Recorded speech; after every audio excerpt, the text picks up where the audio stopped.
बिस्मिल्लाहिर्रहमानिर्रहीम। नाज़रीन अस्सलाम वालेकुम। मैं हूं आपका मेज़बान साबिर शाकिर वफाकी दारुल हुकूमत इस्लामाबाद से। 2-3 ख़बरें हैं इंपॉर्टेंट, वो आपके साथ शेयर करता हूं। एक तो क्रिप्टो करेंसी के बारे में बहुत ज़्यादा आजकल सोशल मीडिया पे भी, डिजिटल मीडिया पे भी बहुत ज़्यादा शोर होगा है और बहुत ज़्यादा लोग क्रिप्टो करेंसी की तरफ दौड़े जा रहे हैं और इन्वेस्ट भी कर रहे हैं, ख़रीदारी भी कर रहे हैं, फ़रोख्त भी कर रहे हैं।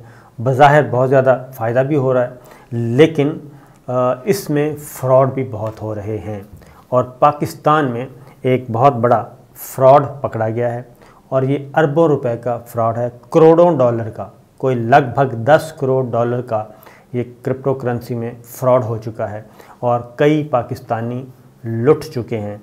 ये एक इम्पॉर्टेंट रिपोर्ट है, ये आपको बताऊंगा क्योंकि मुझे काफ़ी दफ़ा कई दफ़ा जो मेरे व्यूअर्स हैं, नाजरीन हैं, वो मैसेज करते रहते हैं और कहते भी हैं कि जी आप गवर्नमेंट ऑफ पाकिस्तान से कहें कि क्रिप्टो करेंसी पे काम करें और इसको क्या कहना चाहिए, इसको राइज करें और इसको कोई शक्ल दें पाकिस्तान में भी।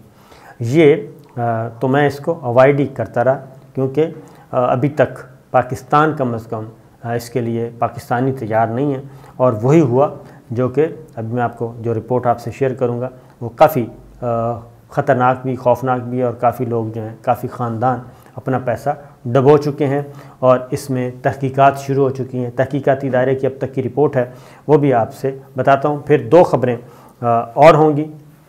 पहले मैं ज़रा दूसरी छोटी ख़बरें हैं। ओमिक्रॉन बहुत फैल रहा है। अमेरिका में एक अहम तरीन इजलास होना था जिसमें वज़ीर ख़ारजा शाह महमूद कुरैशी ने जाना था, वो इजलास भी मुलतवी कर दिया गया और हमारे वज़ीर ख़ारजा जो हैं उनका दौरा अमेरिका भी मुलतवी हो गया और भारत में भी बहुत ज़्यादा तबाही फैल चुकी है ओमिक्रॉन की वजह से और वहाँ पे भी जो है इस पे क्या कहना चाहिए, इस पे मज़हब की बुनियाद पे भी लड़ाइयाँ चल रही हैं और अदालतों तक मामला जा चुके हैं, जबकि हज़ारों हलाकतों के ख़दशे के बावजूद जो हिंदू त्यौहार होना है इंडिया में, उसकी इजाज़त मुकामी उसको रोकने की जो दरख्वास्त थी वो ख़ारिज कर दी है और कलकत्ता भारत में मुकामी अदालत ने ये दरख्वास्त ख़ारिज की है और उन्होंने कहा है कि हिंदू फेस्टिवल जो है वो तो होगा, हिंदुओं का मजहबी त्यौहार है वो होगा। और ये मगरबी बंगाल में गंगा सागर मेले का रवायती अंदाज़, ये वही मेला है, ये 17 जनवरी को होना है, 17 जनवरी तक जारी रहेगा। ये वही मेला है जो पिछले साल हुआ था और कोरोना के बावजूद उसकी इजाज़त दी। नरेंद्र मोदी ने इसको न सिर्फ ऑब्लाइज किया बल्कि उसको ज़्यादा क्या कहना चाहिए, पॉपुलैरिटी की तरफ उसको लेकर गए कि जी मैंने बहुत बड़ा काम कर दिया है। लेकिन उसके बाद जो कुछ हुआ था उस मेले के बाद, उस मजहबी त्यौहार के बाद हिंदुओं के, वो इंडिया जो है वो पूरे का पूरा मुल्क कब्रिस्तान बन गया था और न सिर्फ ये कि लाशों के अंबार लग गए थे, वहाँ पे एक क़यामत सुग़रा का मंज़र था और अब भी बहुत सारे लोग कह रहे थे कि ये काम ना किया जाए और एहतियाती तदाबीर की जाएँ। और यौमिया केसेस की तादाद जो है इंडिया में 1 लाख से तजावुज़ कर चुकी है और अगर उन्होंने कहा था कि इस फेस्टिवल को ना रोका गया तो जो जिस तरीके से पिछले साल लाखों लोग में अजल हो गए थे, मर गए थे, इसमें भी यही होगा। ये डॉक्टर अभिनंदन थे जिन्होंने, अभिनंदन तो हमारे पायलट थे ना जो इधर आए थे, ये डॉक्टर अभिनंदन हैं, उन्होंने कहा था कि इस मेले पर पाबंदी लगा दी जाए, लेकिन अदालत भी नहीं मानी क्योंकि वहाँ पे हिंदू इंतहा पसंदी का मुकाबला करना कोई आसान काम नहीं है जी, बल्कि नामुमकिन हो गया है। इसी वजह से यानी कि इधर ये हो रहा है, जबकि अक़वाम मुत्तहिदा में जो होना था, न्यूयॉर्क में ये इजलास होना था अक़वाम मुत्तहिदा में G77 का इजलास होना था, लेकिन उसको मुलतवी कर दिया गया। उसकी वजह यह है कि अमेरिका में एक हफ़्ते में 10 लाख से ज़ायद ओमिक्रॉन के केसेस आए। बरतानिया में ये तबाही फैला चुका, उसके बाद इटली में, फ़्रांस में, स्पेन में और अमेरिका तो है ही है, दोबारा से लॉकडाउन की तरफ बातें जा रही हैं। इन हालात में न्यूयॉर्क में अक़वाम मुत्तहिदा के मिशंस को लिखे गए ख़त में जनरल असम्बली के सदर अब्दुल्ला शाहिद ने कहा कि दुनिया भर और न्यूयॉर्क में कोरोना केसेस में यकदम इजाफा हुआ है। 13 जनवरी को इजलास था, वो मुलतवी किया जा रहा है। तो ये सूरत हाल है ओमिक्रॉन की। लेकिन नरेंद्र मोदी और हिंदू सरकार ये बात मानने के लिए तैयार नहीं है और इंतहा पसंद हिंदुओं के सामने कोई खड़ा होने के लिए भी तैयार नहीं, ना अपना ना कोई पराया। अब दूसरी खबर है जी क्रिप्टो करेंसी। इसमें जो डिटेल्स आई हैं मैं आपके साथ शेयर करता हूं और ये कोई क्या कहना चाहिए सुनी सुनाई बातें नहीं हैं। FIA हमारा इदारा है, तहकीकाती इदारा, FIA वफाकी तहकीकाती इदारा, उसकी रिपोर्ट है और उन्होंने ये बात कही है कि पाकिस्तानी शहरियों को मुतनब्बे किया है कि वो जो हैं एहतियात करें क्रिप्टो करेंसी के लेन देन में और ख़ास तौर पे ऑनलाइन जो इसका कारोबार चलाया जा रहा है उससे बचें। इब्तदा में जो ये स्कैंडल सामने आया है, क्योंकि तहकीकात हो गई हैं शुरू और तहकीकात के नतीजे में ये साइबर क्राइम विंग सिंध के सरबराह हैं इमरान रियाज, ये उन्होंने बताया है कि ऑनलाइन सरमायाकारी का जो फ्रॉड है वो पकड़ा गया है और बेहतर यही है, पाकिस्तानियों से उन्होंने अपील की है कि खुदारा वो इसकी तरफ मत जाएं, वरना $10 करोड़ का फ्रॉड पकड़ा जा चुका है और मज़ीद कितना होगा कुछ नहीं कह सकते।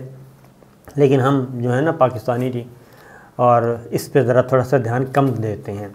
बज़ाहिर हम देखते हैं कि फ़ौरी फ़ायदा हो रहा है तो ठीक है। तो इसमें भी जो अब तक की डिटेल्स हैं वही सामने आई हैं कि ये स्कैम्स जो हैं इसमें नए क्लाइंट्स की कीमत पर नए क्लाइंट्स वो कहते हैं जी तलाश करें। नए क्लाइंट्स जब आते हैं उनसे रिसीव किया जाता है पैसा, पुराने क्लाइंट्स को फ़ायदा पहुंचता है। आपसे पैसा लेके नए लोगों से लेके पुराने लोगों को वो पैसा उसमें से एक ख़ास हिस्सा दे दिया जाता है, बाकी हिस्सा अपनी जेब में। और जो पुराने हैं जिनको बज़ाहिर फ़ायदा हो रहा होता है वो कर देते हैं पूरी सोसाइटी में वाह वाह और कहते हैं जनाब हमें तो बहुत फ़ायदा हो रहा है, हमें इतने डॉलर्स का फ़ायदा हो गया, इतने हज़ार डॉलर बच गए, इतने लाख डॉलर बच गए। लिहाजा वो सब के सब उस तरफ दौड़ते हैं और यही हुआ कि जो नए क्लाइंट्स लुट गए, पुराने क्लाइंट्स को फ़ायदा हो गया और सरमाया बनाने वाले गायब हो गए हैं। और FIA के मुताबिक 20 दिसंबर को पूरे पाकिस्तान से लोगों ने सोशल मीडिया के ज़रिए FIA cyber crime wing Sindh से रब्ता किया और कम से कम 11 मोबाइल एप्लीकेशंस उसके नाम आगे दर्ज हैं, उनके बारे में उन्होंने इंकशाफ किया कि इन एप्लीकेशंस ने पाकिस्तानी अवाम के साथ अरबों रुपए का फ्रॉड किया है और एक अरसे से उन्होंने काम करना भी छोड़ दिया है। आपसे पैसे बटोरे, $10 करोड़ बटोर के वो जा चुके और उनका कोई पता नहीं चल रहा कि ये है क्या। इन एप्लीकेशन का तरीक़ाकार उन्होंने कहा जी लोगों को क्रिप्टो एक्सचेंज जो है उसमें रजिस्ट्रेशन के लिए आमादा करते थे वो, और उसके बाद वर्चुअल करेंसियों जैसे बिटकॉइन वगैरह वगैरह इनसे तिजारत करवाते थे। उन्होंने कहा जी हमने इनमें तिजारत करनी है, आप पैसा भेजें, वो आप इन्वेस्ट करते हैं। उसके बाद अगले मरहले में वो कहते हैं कि ये एप्लीकेशंस को अकाउंट में रकम मुंतकिल करना होता था, हम वो भी कर देते थे, यानी कि हमारे पाकिस्तानी। और फिर वर्चुअल करेंसी एक्सचेंज जो है, जो कि बहुत ही गैर मुनज़्ज़म है एक एक्सचेंज, जहां पाकिस्तानियों ने लाखों डॉलर की सरमायाकारी की है।